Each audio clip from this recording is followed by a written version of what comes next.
Empezamos una nueva serie de predicación, una nueva serie temática. Todas las iglesias de vida y familia ya saben que vamos a una misma serie.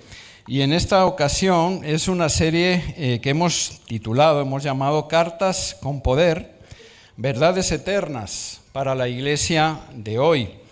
Y es una serie hermosa porque está basada en algunas de las cartas, más concretamente algunas de las afirmaciones, verdades fundamentales, teológicas, dogmáticas para toda la iglesia, que el apóstol Pablo escribió a las iglesias. ¡Wow! Las cartas de Pablo son hermosas, ¿no es verdad? Son maravillosas. Algunas de ellas las estudiamos en nuestra escuela bíblica y en las zonas por el valor que tienen y lo mucho que transmiten. Entonces son fundamentales. No solamente esas cartas a veces trataban problemas concretos de la iglesia a la cual escribía Pablo. A veces, como buen apóstol que era, tenía un buen número de iglesias a su cargo, pues él tenía que ayudar a los pastores o a las congregaciones con problemas que se daban. Y en esas cartas a veces él trata esos temas específicos. Pero siempre, en cualquiera de sus cartas lo que vamos a encontrar es enseñanza, es dogma, es asentar los pilares del Evangelio, las verdades de nuestro Señor Jesucristo. Y eso es de lo que nos vamos a ocupar. Esos pilares y enseñanzas tan importantes son no solamente para ser enseñados en las iglesias. No solamente le decía, por ejemplo, a Tito o a Timoteo, mira, enseña esto, predícalo. No, son también pilares primeramente para ser aplicados dentro de la iglesia.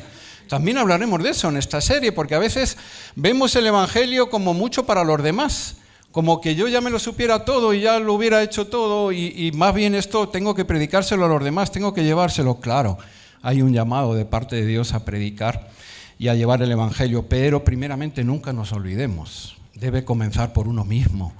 Todo esto que vamos a recordar y a ver en las enseñanzas de Pablo, primero me lo debo de aplicar yo y debe de ser aplicado en la propia iglesia antes de ser llevado o enseñado a los demás. Por lo tanto, no son solamente estas enseñanzas para el liderazgo. Uno podría pensar, pero Pablo escribía a los pastores, a los ancianos de la iglesia, a los líderes. No.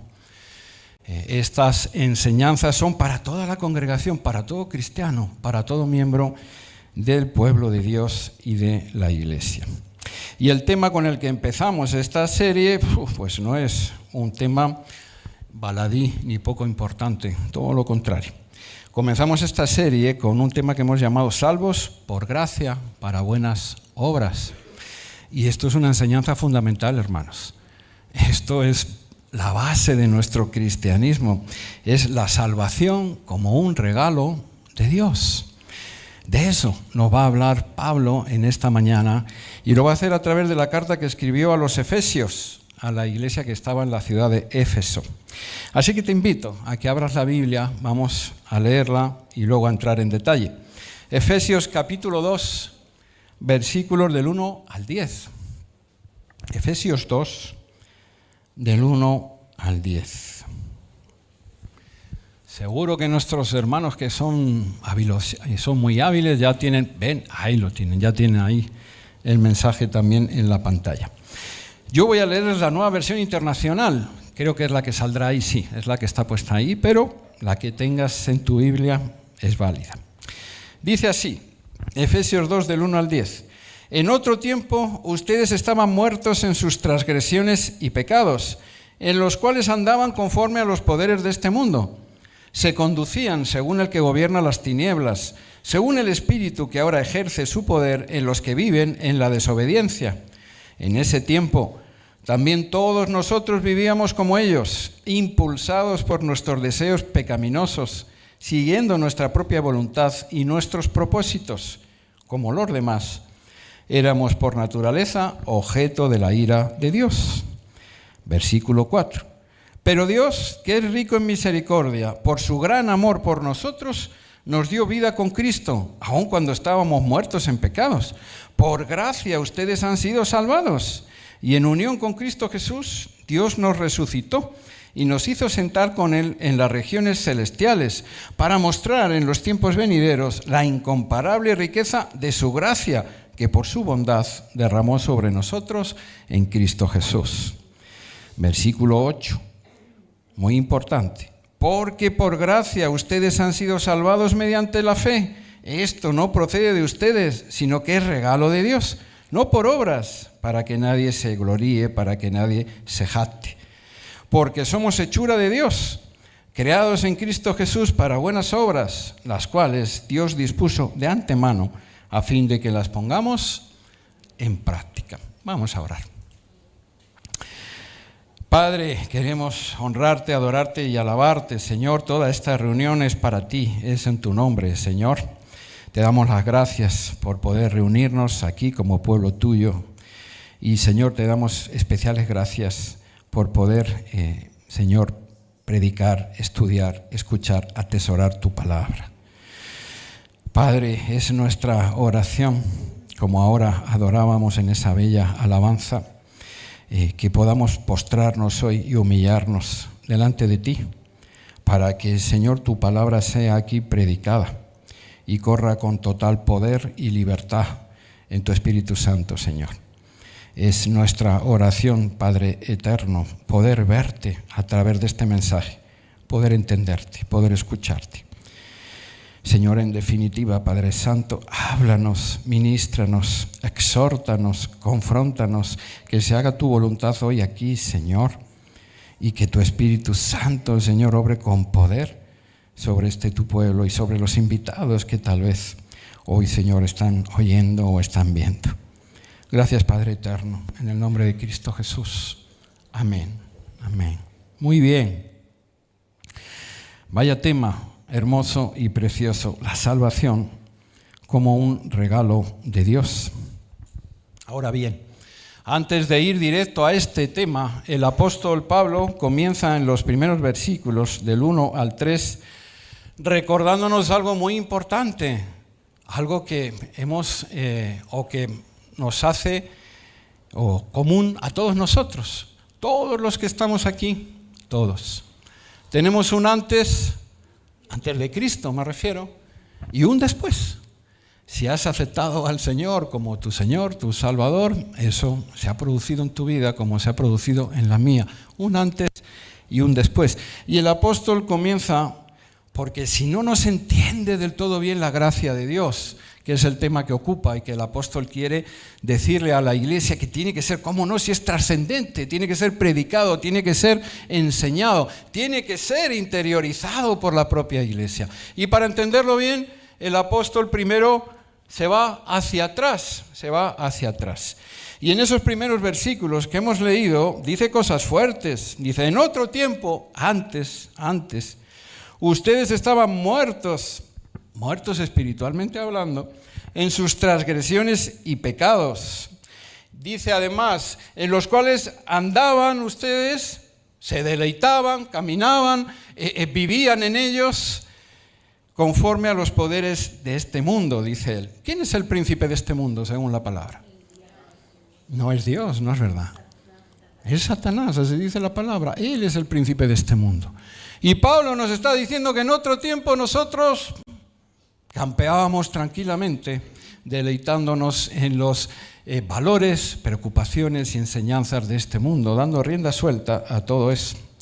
Dice él, se conducían según el que gobierna las tinieblas, según el espíritu que ahora ejerce su poder en los que viven en la desobediencia a Dios. Esos éramos, según Pablo, nosotros en otro tiempo. Y si alguno está ahí un poco incómodo en su asiento diciendo, bueno, Pablo está escribiendo esto a un grupo, a la iglesia del Señor, pero bueno, yo no era así, no. Pues en opinión del apóstol va a ser que sí, porque el versículo 3, si cabía alguna duda en los dos primeros, el 3 nos engloba a todos. Miren qué dice. En ese tiempo, en ese otro tiempo, también todos nosotros vivíamos como ellos. Es decir, el apóstol se incluye, él también. Antes de conocer a Cristo Jesús, también era así. Todos nosotros vivíamos como ellos. Oigan, no se escapa ni uno, ninguno. Y añade, impulsados por nuestros deseos pecaminosos, siguiendo nuestra propia voluntad y nuestros propósitos, es decir, sin Dios, sin un Señor que rigiera nuestras vidas. Nuestro propio Dios y nuestro propio Señor era Pues muchas veces nosotros mismos, queriendo salirnos con la nuestra y hacer lo que quisiéramos, sin importarnos si eso estaba bien delante de Dios o no. Él concluye diciendo una sentencia fuerte. Como todos los demás, nosotros éramos por naturaleza pecaminosa, objeto de la ira de Dios. Todos por igual estábamos destituidos del favor, del perdón, de la gracia de Dios. Es lo mismo que el apóstol escribe en otra de sus cartas a los romanos, porque no hay diferencia. Ahí estaba hablando el apóstol del gentil, el griego, el judío, no hay diferencia. Por cuanto todos pecaron y están destituidos de la gloria de Dios. ¡Wow! Y ese es nuestro antes. Y es el ahora de mucha gente, por desgracia. Ese es el cuadro terrible y tremendo que se da en el mundo, que se viene dando desde casi aquel primer pecado de Adán y Eva y que se continúa dando a día de hoy. Es decir, querido hermano, querida hermana, querido amigo que hoy nos visitas, nosotros que somos cristianos, los pecados que hoy en día nos escandalizan tanto al verlos en otros, pues tal vez no son muy distintos de los que nosotros pudimos cometer en nuestro pasado. Y claro, si vamos a hablar de gracia, de perdón, de salvación, pues oigan, es necesario, conveniente, recordar de dónde venimos, recordar de dónde Cristo Jesús nos ha sacado y nos ha traído. Es bueno, para que no nos pongamos soberbios a veces, para que no nos creamos mejores o superiores a los demás, mirar de vez en cuando un poquito atrás y recordar quiénes éramos sin Cristo Jesús, dónde estábamos, cómo vivíamos, qué cosas hacíamos. Esa era la penosa, calamitosa situación del ser humano, de la que además no podíamos escapar. No podíamos, al menos no por nosotros mismos. Había una intensa lucha, yo creo que la sigue habiendo ahí fuera, aún personas que no entienden el Evangelio, que no lo conocen, siguen luchando, porque dentro de ellos hay una necesidad de alguna manera y buscan una espiritualidad falsa, errónea, caen en las mentiras del enemigo, pero hay una necesidad como de identificarse con el Creador, de ponerse a cuentas. Y así andábamos nosotros en otro tiempo, tal vez intentando acercarnos a Dios, obtener su perdón y su aceptación por medio de nuestras obras. Porque como vivíamos alejados de Él, como éramos esclavos del pecado, como seguíamos las doctrinas y los rudimentos del príncipe de este mundo, a veces nos sentíamos mal y venía el remordimiento y venía la mala conciencia y uno quería de alguna manera volver a amistarse con Dios y hacer las cosas bien, y entonces nos llenábamos a veces de sacrificios, ofrecíamos cosas, había penitencias, las sigue habiendo muchas veces a día de hoy, que nos imponíamos como que de alguna manera para ver si a través de nuestras obras y en nuestras propias fuerzas podíamos amistarnos de nuevo con Dios, agradar a Dios en nuestras propias fuerzas, intelecto y acciones. Ay, ay, ay, como si el favor de Dios pudiera ser comprado o negociado por ninguno de nosotros. Y claro, todos esos esfuerzos, sacrificios, estaban destinados al fracaso y a la frustración, porque tan pronto como otra vez nos descuidábamos, nuestras fuerzas, que son humanas y son pecaminosas también, desfallecían. Y entonces, más pronto que tarde, volvíamos a las andadas. Y uno se desmotivaba, y uno se alejaba, y uno miraba de reojo y decía, este es un Dios muy alejado de mí, este es un Dios al que nunca voy a poder agradar ni llegar. Qué terrible condición, la del ser humano. Eso también podía llevarnos, ese querer agradar a Dios por medio de rituales, por medio de nuestras propias obras, por medio de nuestros propios sacrificios y penitencias, podía llevarnos al peligro de caer en el legalismo, en la religiosidad y terminar llevando dos vidas. Jesús habló mucho de esto a los fariseos, que cuidado, eran hombres de Dios, querían agradar a Dios, sabían la palabra y querían cumplirla, pero como no tenían a Cristo Jesús y no lo entendían, querían agradar a Dios por medio de sus propios legalismos, mandamientos de hombres para hombres. Montón de cosas, recuerdan, tenían los judíos y tenían los fariseos que tenían que cumplir todos los días rituales, a veces pesados, inhumanos, no poder ayudar a las personas el sábado, por ejemplo, aunque estuvieran ahí delante de mí. Montón de cosas que ellos pensaban que cumpliendo esos rituales, esos preceptos, iban a estar más cerca de Dios, iban a alcanzar el favor de Dios. Hipócritas, eso les dijo Jesús muchas veces. Porque predicáis y enseñáis unas cosas y hacéis otras. Llegó a decirles el Señor, reflejando esa doble vida en la cual llegamos a caer a veces. Como sepulcros blanqueados por fuera, dando una imagen de santidad por fuera, pero llenos de inmundicia por dentro, llenos de pecado en el corazón y en vuestras acciones.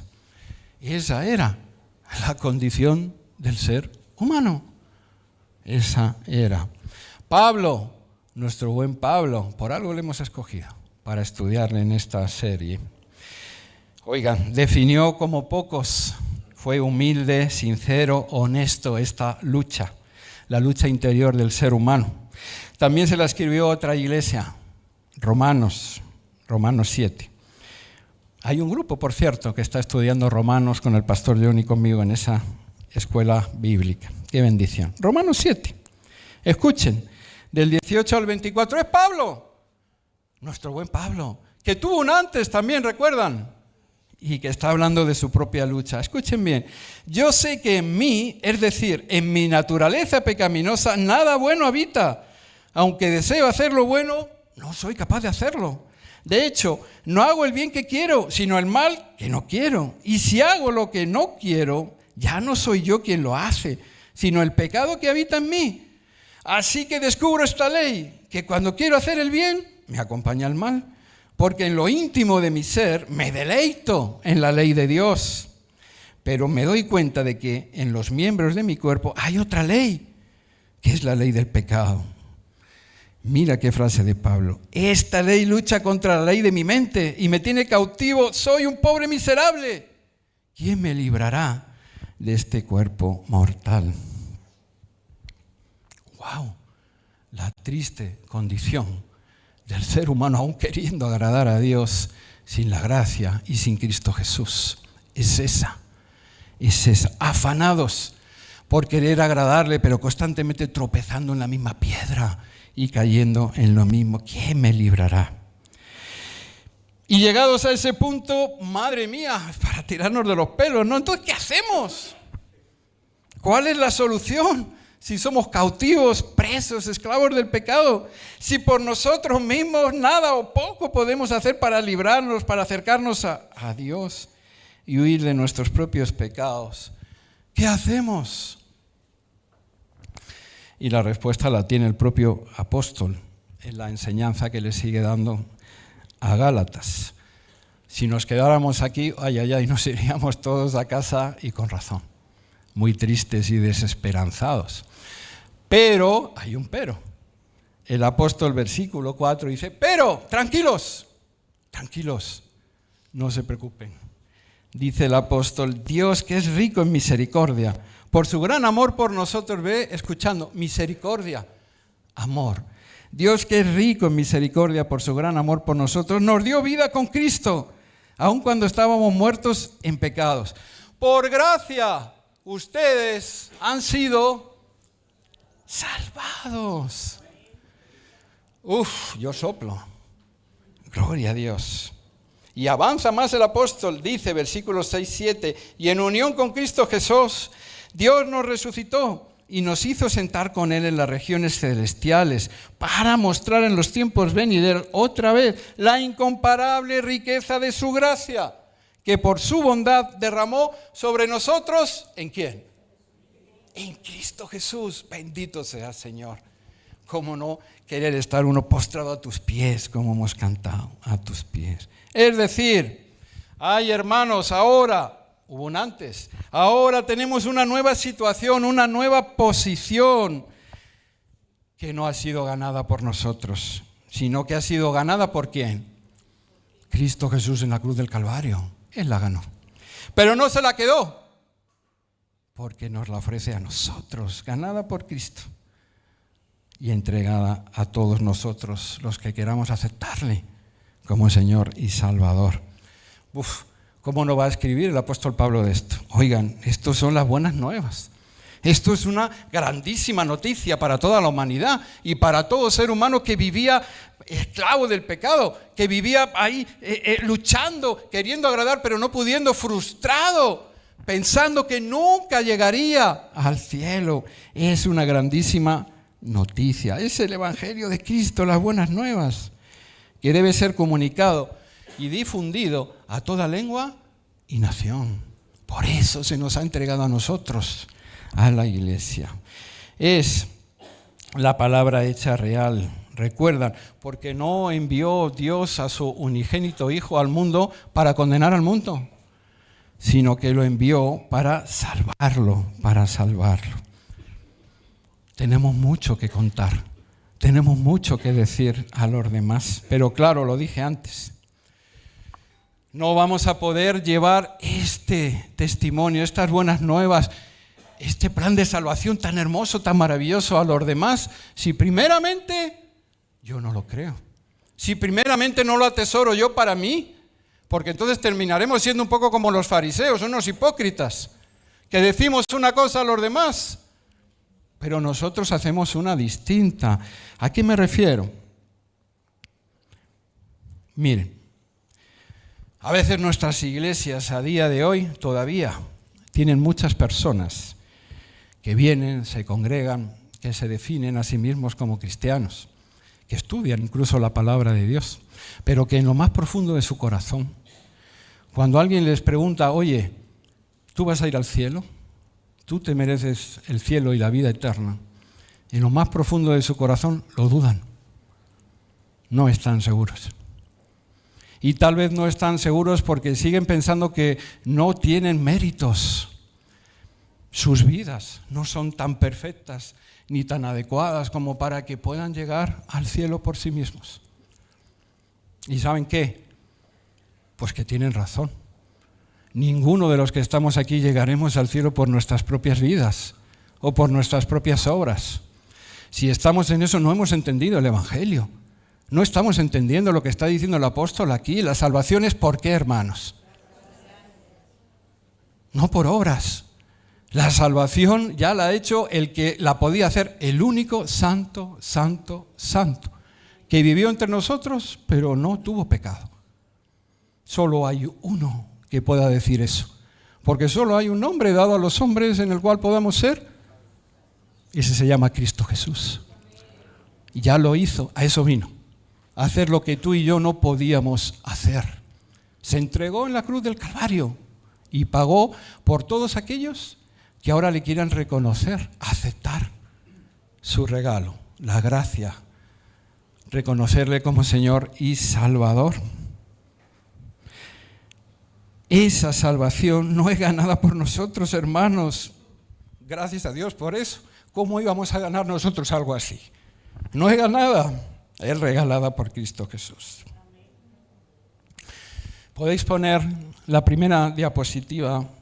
Hay evidencia de todo esto enorme en el Evangelio.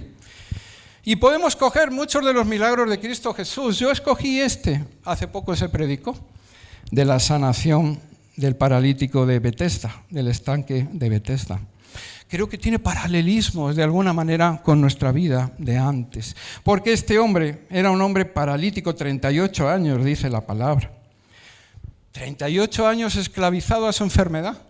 No se podía valer por sí mismo, no se podía levantar, no podía. Él quería ser sano. Hombre, evidentemente que sí. Lo anhelaba con toda su alma y con todo su corazón, pero se sentía impotente. no podía hacerlo. Incluso fue a ese estanque donde se decía que había un ángel que removía el agua y que inmediatamente que el ángel pasaba, el primero que se bañara en el estanque quedaba sano. Él buscó remedios en sus propias fuerzas, remedios en su humanidad. Y fue al estanque y seguramente ahí dormía y vivía, deseando acercarse al agua. Le llegó a decir al Señor cuando Jesús le preguntó, ¿quieres ser sano? Y él dijo, Señor, no puedo, cada vez que se mueve el agua, otros me adelantan y van y me ganan el turno, claro que quiero, pero no puedo. Así estábamos nosotros en otro tiempo queriendo, pero no pudiendo, buscando soluciones humanas, buscando en mis propias fuerzas, buscando allí teologías, filosofías, yéndome a falsas religiones muchas veces, llenas a veces también de legalismos, llenas de ceremoniales como locos, buscando la solución y sin encontrarla. Tal vez este hombre daba el mismo grito de auxilio e impotencia que Pablo, miserable de mí. ¿Quién me librará de este cuerpo mutilado, de este cuerpo que me esclaviza, de esta mi enfermedad? ¿Y qué pasó? Pues que apareció por allí, ¿quién? Jesús de Nazaret. Él apareció. Y se acercó a este hombre. Jesús tomó la iniciativa y fue. Y le eligió de entre todos ellos y se le acercó. E hizo lo que él nunca hubiera podido hacer. Quiere ser sano y lo sanó. Toma tu lecho y levántate y vete. Yo les pregunto, ¿sanó a este hombre por méritos? ¿Había hecho algún mérito este hombre que estaba allá, alguna buena obra, algo resaltable para Dios? No, por lo menos que veamos en la palabra. Le sanó por amor, por gracia, por misericordia y también para mostrar el poder y el favor de Dios en todos nosotros. El anteriormente cautivo y enfermo, ahora, tras el obrar de Jesús en su vida, es libre y es sano para iniciar una nueva vida. Y eso es de lo que nos habla el apóstol, y eso es lo que nosotros tenemos que testificar al mundo. Pero primeramente, empezando por nosotros, reconociendo que las cosas viejas pasaron y todas se van haciendo nuevas en el obrar y el poder del Espíritu Santo. Ahí es donde llega el apóstol a esos versículos clave, versículos 8 y 9. Oye, bien haríamos en memorizarlos estos. Porque por gracia ustedes han sido salvados mediante la fe. Esto no procede de ustedes, sino que es un regalo de Dios, no por obras, para que nadie se gloríe o para que nadie se jacte. Por fe. ¿Fe en quién? En Cristo Jesús, en el Señor y Salvador, en el plan de salvación de Dios, en el Mesías enviado. Así que si esta fe nos es tan importante y tan crucial, preguntémonos, ¿cómo está hoy en día tu fe, mi fe, nuestra fe en Cristo Jesús? ¿Cómo has venido? ¿Crees en Él como el Cristo, el Salvador enviado por Dios para limpiar y perdonar tus pecados? ¿De verdad crees que Él está aquí para darte un nuevo nombre y una nueva vida en el poder de su Espíritu Santo? ¿Lo crees? Porque no hay otro camino, no hay otra forma. Yo soy el camino, la verdad y la vida. Nadie viene al Padre si no es por mí o a través de mí. Jesucristo es el único camino. No busques otros, y mucho menos inventados por ti o inventados por hombres. Por favor, ¿qué hacemos? No hay. ¿Has aceptado ya la dádiva perfecta, el regalo de Dios a Jesucristo como Señor y Salvador de tu vida? ¿Lo has hecho? Espero que sí, de todo corazón, porque esto es lo más urgente y lo más trascendente que puedes hacer en esta vida. Pablo escribía a las iglesias desde su propia experiencia y testimonio personal con Cristo, porque recuerden, primero tenemos que atesorar nosotros la palabra, vivirla. El Evangelio empieza por uno mismo, para luego poder ser llevado a otros. Y Pablo escribía de su propia experiencia, porque él tuvo también un antes. Lo conocemos porque está en la Escritura. Él se llamó Saulo anteriormente, enemigo de Cristo, azote y perseguidor de la iglesia. Anda, que tenía buenas obras Saulo. ¿Las tenía? Enemigo de Cristo. Participó ahí en el martirio de Esteban también de forma activa. Este era un mal tipo.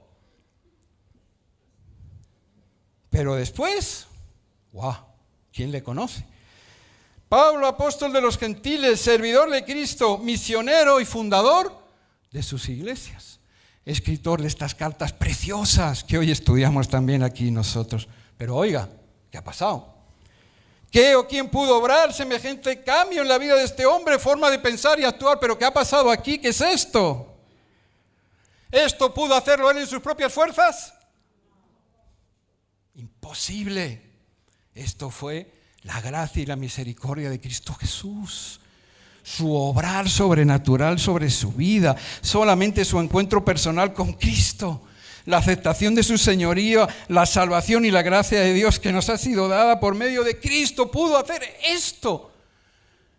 Y Dios es el mismo ayer, hoy y siempre. Y si hizo esto por Saulo, anhela hacerlo por ti y por mí. Quiere darlo a todos aquellos que lo pidan y que lo busquen. Pablo, Saulo, receptor de la gracia de Dios en primer lugar, pero también, ya que esta es una serie de predicación también para la iglesia, también de la imperfecta gracia de la iglesia. Digo imperfecta, porque nosotros somos hombres y mujeres, y aún estando en Cristo Jesús, todavía peleamos con muchas cosas. Pablo, que cuando Dios quiso enviar a Ananías, otro de los discípulos, a que le impusiera las manos porque él todavía estaba ahí ciego en Damasco esperando. Cuando quiso enviar a Ananías, Ananías tuvo pánico. Pues hombre, si este era Saulo. Mi Señor, te estás equivocando, que este me liquida si voy para allá. Este no quiere nada bueno. Ananías, que no creía en la gracia y en la conversión de Cristo Jesús. Tuvo que ser el Señor el que, tú ve. Porque instrumento escogido me es este, para llevar mi nombre en presencia de los gentiles y de los reyes y de los hijos de Israel. Yo le mostraré, vaya que así fue, cuánto le es necesario padecer por mi nombre. Saulo, que fue elegido, escogido por Dios. Pero no quedó la cosa ahí. Ananías al final, a regañadientes, pero obedeció. Dice la palabra en Hechos 9, que aún después, cuando Pablo llegó a la iglesia de Jerusalén, les leo Hechos 9:26, cuando llegó a Jerusalén, trataba de juntarse con los discípulos, pero todos le tenían miedo, no creyendo que fuese un discípulo. Cuidado, que este es Saulo, no te arrimes. De nuevo dice la palabra, Hechos 9:27, que hubo de ser otro hermano, otro cristiano, Bernabé, quien le apoyase y le defendiese con razón. Hicieron un tiempo misiones juntos también. Entonces Bernabé, tomándole, lo trajo a los apóstoles y les contó cómo Saulo había visto en el camino al Señor, el cual le había hablado, y cómo en Damasco había hablado valerosamente en el nombre de Jesús. Oye, qué grande lección, por eso no tuve más remedio que añadirla. Es esta también para nosotros como iglesia. Porque nosotros que tenemos un antes, y algunos antes son fuertes, el mío es un antes muy fuerte. Cómo recelamos a veces cuando entra por la puerta alguien y sabemos cosas de su vida pasada. Este no creo yo que de verdad esté convertido. Ni quiera como que la gracia de Dios no estuviese disponible para él como para mí. Qué importante es esto. Porque la palabra de Dios nos dice, de gracia habéis recibido, se lo saben, dad también de gracia. Porque lo que pretendo decirte, y creo que también el apóstol, es muy importante que las iglesias atesoren, es que no solamente el pecado nos iguala a todos delante de Dios, ¿recuerdan? Antes, todos iguales, destituidos de la gloria de Dios por nuestra naturaleza pecaminosa. No solamente eso, nos hace iguales. Hombre, si la salvación no es por obras, la gracia de Dios también nos hace iguales. Porque ni la has merecido tú ni la merezco yo. Es un regalo de Cristo Jesús. Se nos ha sido dado, por lo tanto, dice la palabra, que no tenemos nada que no hayamos recibido. Así que ¿Para qué nos vamos a vanagloriar? ¿O para qué nos vamos a creer superiores a los demás? Cuando somos producto del perdón, la misericordia, el amor y la gracia de Dios. Bendito sea Él. Encontramos ejemplo también en la palabra, en la mujer sorprendida en adulterio. También conocen ustedes esa historia. Aquella turba que llevó a la mujer a empujones y la tiró ahí delante del maestro, delante de Jesús. Buscaban, porque muchos de ellos eran fariseos, otra vez argumentos para acusar falsamente a Cristo. Allí la tiraron. Y Jesús, claro, si Él tiene la sabiduría de Dios, es Dios. Jesús con una sola palabra los desarmó, ¿recuerdan? Aquel que esté libre de pecado, que tire la primera piedra. ¿Y cuántos quedaron, hermanos? No quedó ni uno, ¿no? La palabra dice todos, vaya que sí, eran pecadores, todos destituidos de la gloria de Dios. La palabra dice que empezando por los mayores y luego los más jóvenes, todos se fueron. Si hoy el maestro dijera aquí lo mismo, aquel que esté libre de pecado, que se quede en la silla. Oigan, dejamos el local vacío. Nos vamos todos. Sin embargo, el maestro se quedó con ella, con esta mujer. Y la perdonó. La aplicó la gracia. Y yo les pregunto, ¿aquella mujer tenía méritos? ¿O estaba ahí verdaderamente porque había sido sorprendida en adulterio? Aquella mujer también era culpable de pecado. Con trampa o sin trampa, hay muchos argumentos sobre esto. Pero la mujer había pecado. Ahí estaba. Y Cristo Jesús le dijo, mujer, ¿nadie te condena? No, todos se han ido, Señor. Yo tampoco te condeno, dijo el Señor. Ahora añadió algo, ¿recuerdan? Vete y cambia de vida. Dicho de otra manera, no peques más. Es de lo que vamos a hablar ahora. Pero esa es la gracia del Señor. Yo soy esa mujer. Y le estoy tan agradecido a Cristo Jesús. Todos nosotros lo somos. Por eso no debemos mirar por encima del hombro al hermano o a la hermana que tal vez está luchando con todo esto, o que viene por primera vez, o que sabemos que está viviendo mal. Sí que hay que exhortarlo, eso dice la palabra, en amor. Pero para restituirlo, eso dice también la palabra, porque nosotros podemos en cualquier momento, ay de aquel que quiera estar firme, tenga cuidado que no caiga. Eso dice la palabra. Eso dice. Y como les digo, el maestro le dice, toma mi gracia, mi salvación, mi restauración y mi perdón de pecado, pero vete y no peques más, cambia de vida. Y es eso lo que encontramos en el último versículo de hoy, versículo 10, que estamos leyendo en la carta de Pablo a los Efesios y a todos nosotros.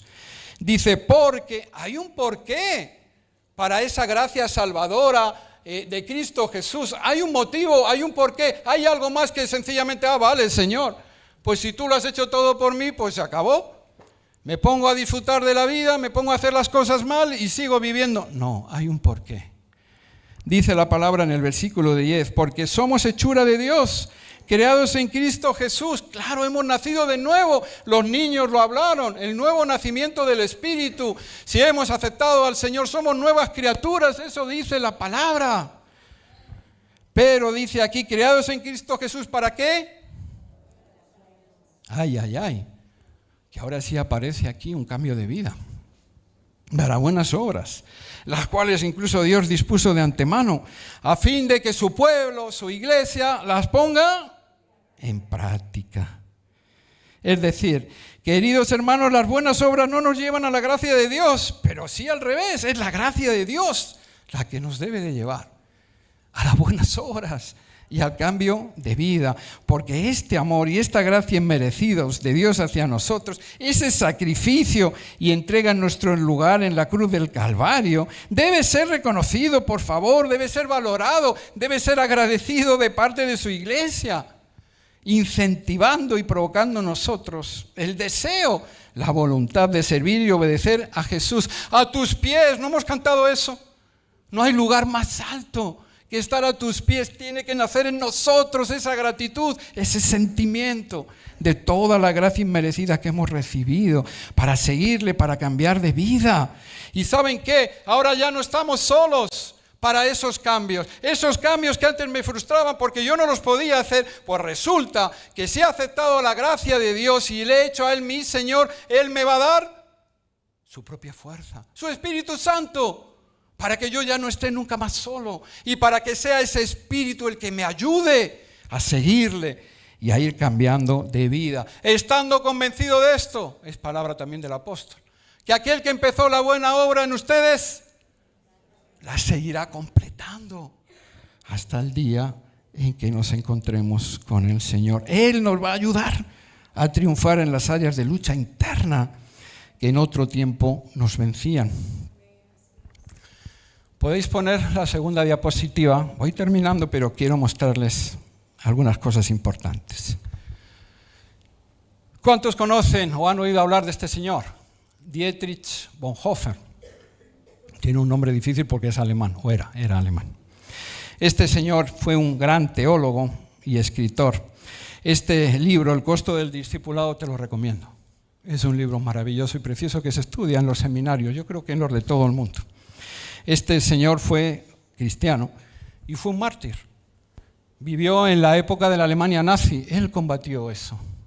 Combatió la injusticia, el terror, la guerra, frente a una iglesia luterana en Alemania de aquel tiempo que era bien blandita y que predicaba el amor de Dios, pero no denunciaba el pecado. Él se enfrentó, por eso terminó en un campo de concentración nazi y terminó ahorcado, ajusticiado por los nazis.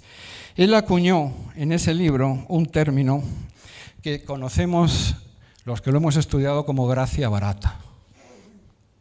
¿Qué será eso de la gracia barata? ¿No? Ahí les he subrayado algunas cosas.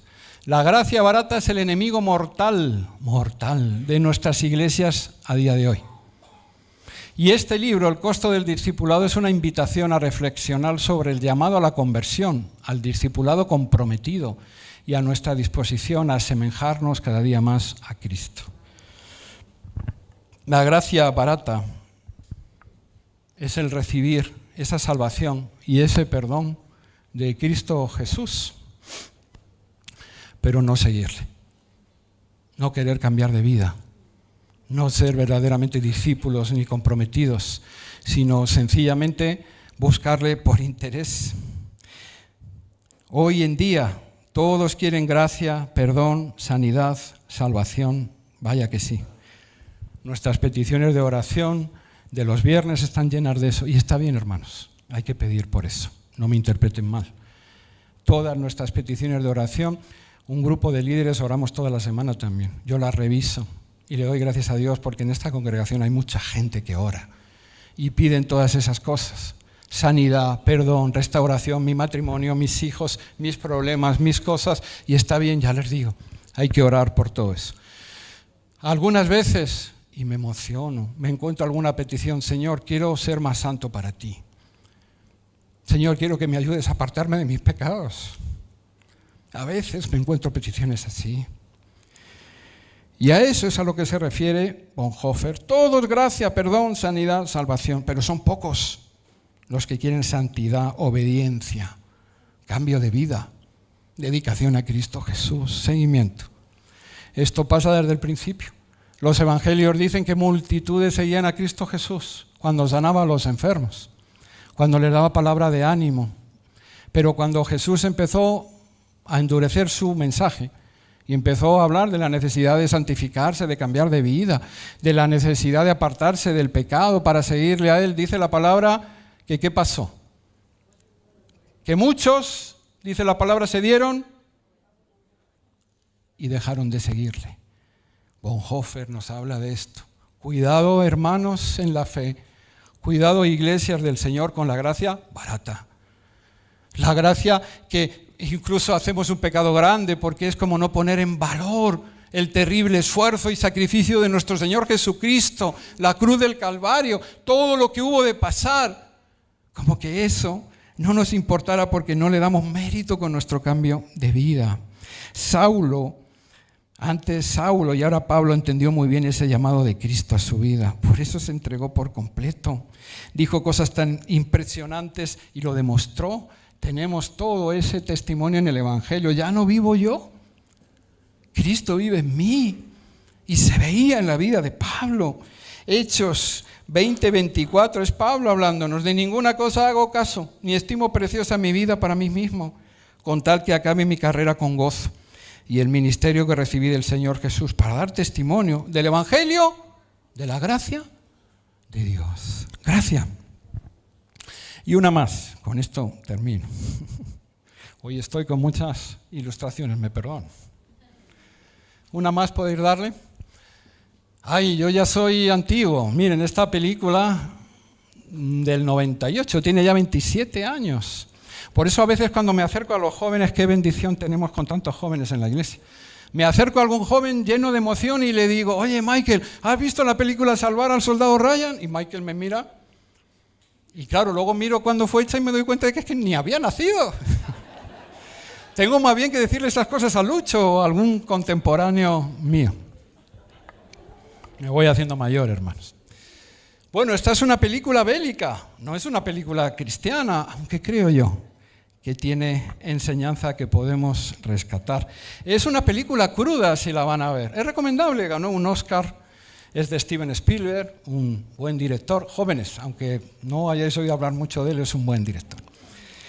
Y es recomendable que se pueda ver, aunque es cruda, ya les digo. Tiene escenas muy fuertes basadas en la Segunda Guerra Mundial. Qué bueno es ver esto también ahora que hay tantos rumores de guerra en Europa otra vez. Hay una guerra, de hecho, pero hay rumores de que se extienda y cosas. Ahí pueden ustedes ver las atrocidades verdaderamente de lo que es la guerra entre los seres humanos. Narra la historia, y está basada en una historia real, por cierto, pero bueno, narra la historia de un joven. El tercer hijo creo recordar, de una familia, y resulta que los dos hijos mayores ya habían muerto en el frente y este era el único hijo que quedaba. Entonces es un tema casi político, una maniobra política del gobierno de Estados Unidos, como dando una muestra a su gente, a su ciudadanía, de su compasión aún en medio de la guerra. Determinan que no pueden morir los tres hijos en el frente y dejar a esta familia, digamos, totalmente huérfana. Así que preparan una unidad especial, una patrulla de 8 o 9 hombres que va dirigida por el capitán Miller, Tom Hanks, ahí lo tienen, y que tienen ni más ni menos que adentrarse en las líneas enemigas alemanas en la Francia ocupada, recorrer todas las líneas enemigas y buscar al soldado Ryan, encontrarlo y rescatarlo, salvarle la vida, sacarlo de ahí de la guerra.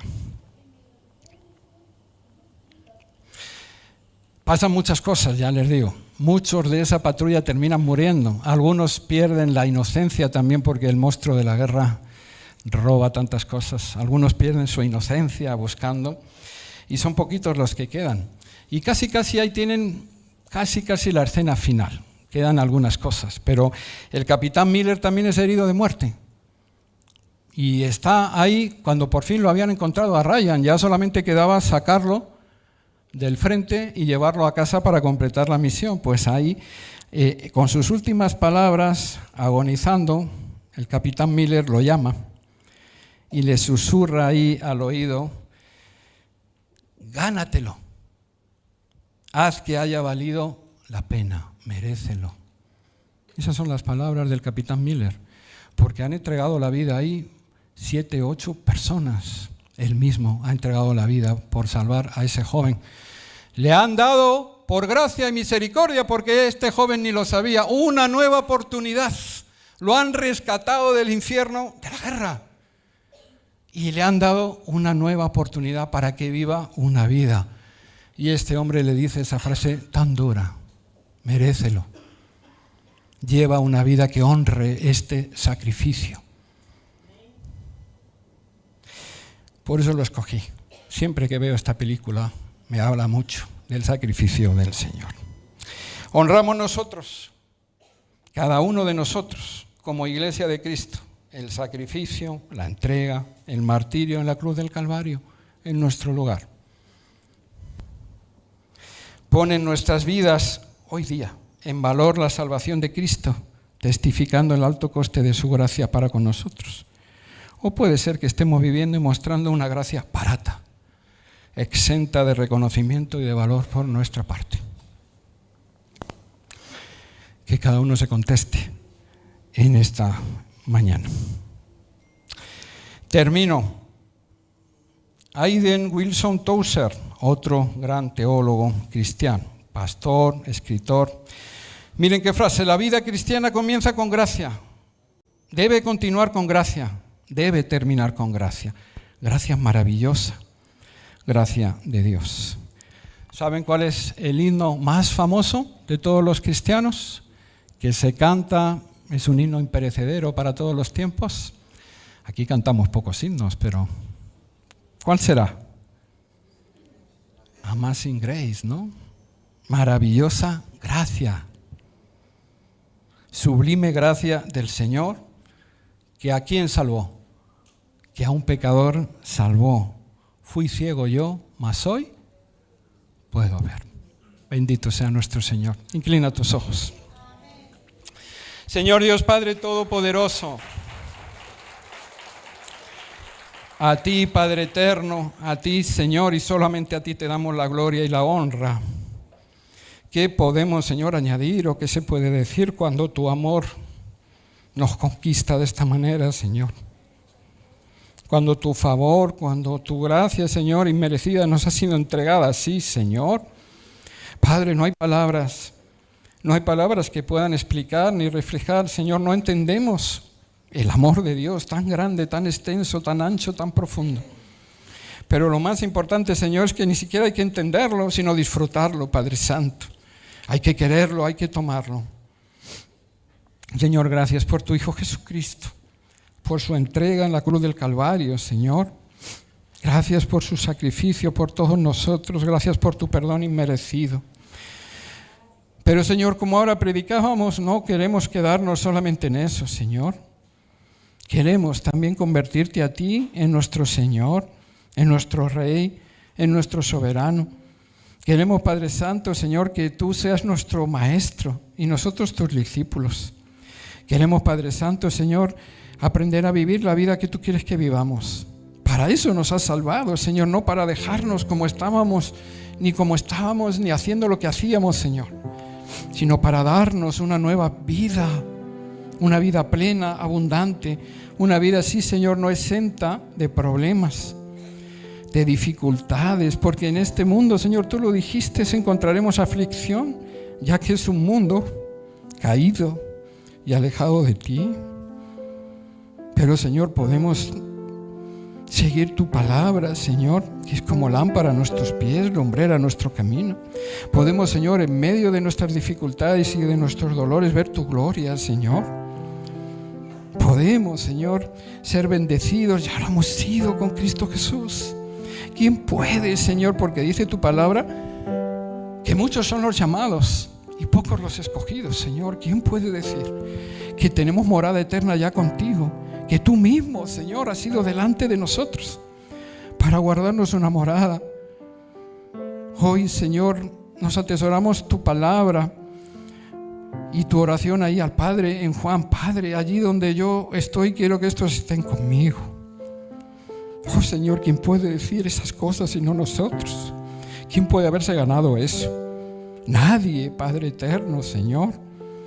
Por eso, Padre, hoy, Señor, oramos así, con el corazón contrito y humillado, porque dice tu palabra que sin fe es imposible agradarte y que los que se acerquen a ti tienen que creer que tú verdaderamente existes y eres galardonador, recompensador de aquellos que te buscan. Señor, yo no sé cómo haya venido cada uno de mis hermanos, los invitados, las personas que nos estén oyendo a día de hoy. No sé qué luchas puedan tener, con qué estén peleando. No sé cómo está su fe, Señor, si la tienen, si no la tienen, si está débil, si está fuerte. Todas esas cosas, Señor, tú las ves y las sabes. Pero sí sé, Señor, que este es un buen momento para orar y para acercarnos a ti. Sí sé que tal vez hay alguna persona que está luchando con esto, que sigue pensando que sus pecados son tan grandes, que las cosas que ha hecho y que ha cometido, que aún todo lo que le falta por entregarte es tan grande, que no va a poder obtener tu favor.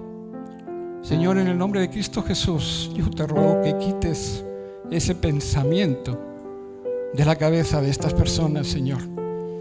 En el nombre de Cristo Jesús, porque a eso vino, yo te ruego que les muestres que Cristo Jesús no hace acepción de personas, que Cristo Jesús se ha entregado por los pecadores, que es Cristo Jesús el que dijo: no he venido por los sanos, sino por los enfermos. Señor, yo te ruego que los que están luchando con eso, los que están orando así en este mismo momento, hagan una oración y digan: Señor, yo recibo tu gracia, recibo tu perdón en esta mañana, recibo una vez más, Señor, tu salvación. Señor, yo me reconozco que mis pecados han sido clavados en la cruz del Calvario, fueron clavados contigo. Tú has pagado, Señor, por mis pecados, los cometidos, los que estoy cometiendo y por los que cometeré. Hoy, Señor, recibo tu gracia, tu restauración, tu salvación y tu perdón. Pero también, Señor, oro para que en cada uno de nosotros haya también un deseo firme de agradarte y de honrarte. Un deseo firme, Señor, de iniciar una nueva vida, alejándonos de todo aquello que nos apartaba de ti.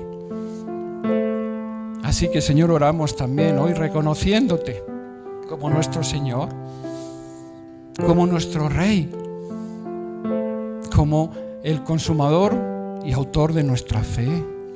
Señor, hoy volvemos a rendir nuestras vidas a ti, reconociendo, Señor, que sin ti somos como ovejas perdidas, extraviadas sin pastor, reconociendo que necesitamos al buen pastor que da la vida por sus ovejas. Hoy, Señor, oramos volviéndonos a ti, porque queremos ser una iglesia llena de gracia, pero también una iglesia llena de santidad, Señor. Ese es nuestro pedido y esa es nuestra oración. En el bendito nombre de Cristo Jesús, nombre sobre todo nombre. Amén, Señor.